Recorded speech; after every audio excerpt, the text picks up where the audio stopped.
ഇന്ന് തന്നെ ഡൗൺലോഡ് ചെയ്യൂ. കാണൂ നിങ്ങളുടെ ഫേവറേറ്റ് ഷോസ്. വർഷയുടെ തിരോധാനം, അച്ഛമ്മയുടെ കോമാവസ്ഥ, ഈ രണ്ട് സംഭവങ്ങൾക്ക് പിന്നിലും എന്തൊക്കെയോ ദുരൂഹതകൾ നിറഞ്ഞു നിൽക്കുന്നുണ്ട്. ജന്മനാ ക്രിമിനലായ വിക്രമിന്റെ മുഖത്ത് എന്തൊക്കെയോ മറച്ചു പിടിക്കുന്നതിന്റെ നിഴലാട്ടമുണ്ട്. എന്തൊക്കെയോ തെളിവുകൾ നശിപ്പിക്കാനുള്ള വ്യഗ്രതയുണ്ട്.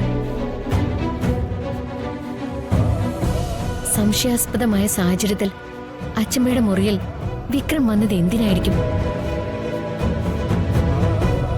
സംശയിക്കാവുന്ന രീതിയിൽ കയ്യിൽ തലയണയുമായി നിന്നത് എന്തിനായിരിക്കും?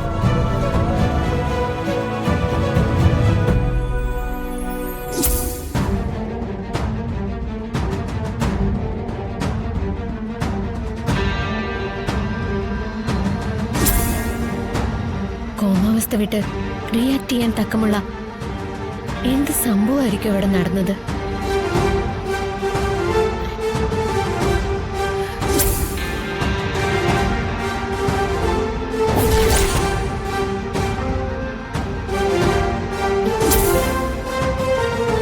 അച്ഛമ്മയുടെ സുഖവിവരം അന്വേഷിക്കാൻ വന്നതാണെന്നും സ്ഥാനം തെറ്റിയ തലയണയെടുത്ത് നേരെ വെക്കാൻ ശ്രമിച്ചതാണെന്നും വിക്രം വിശദീകരണം നടത്തി. കൂടുതൽ സംശയം തോന്നിപ്പിക്കുന്ന വിശദീകരണം. കോമാവസ്ഥ വിട്ടുമാറി സത്യമെന്തോ പുറത്തു പറയുമെന്ന് ഭയന്ന വിക്രം അച്ഛമ്മയെ കൊല്ലാൻ ശ്രമിച്ചതായിക്കൂടെ?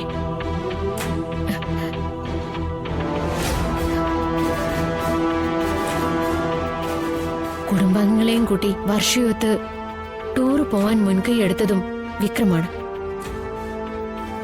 എല്ലാ ചെലവുകളും അയാൾ തന്നെ വഹിച്ചില്ലേ? അതിനു പിന്നിൽ വർഷയെ കൊല്ലണമെന്ന ദുരുദ്ദേശമായിരുന്നില്ല വിക്രമിന്.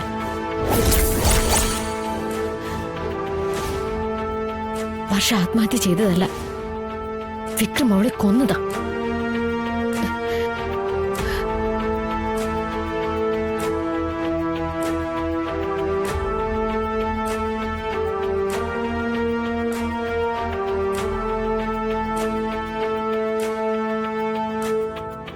എന്താ വന്ദനമ്മ ഒറ്റക്കിരുന്ന് സംസാരിക്കുന്ന?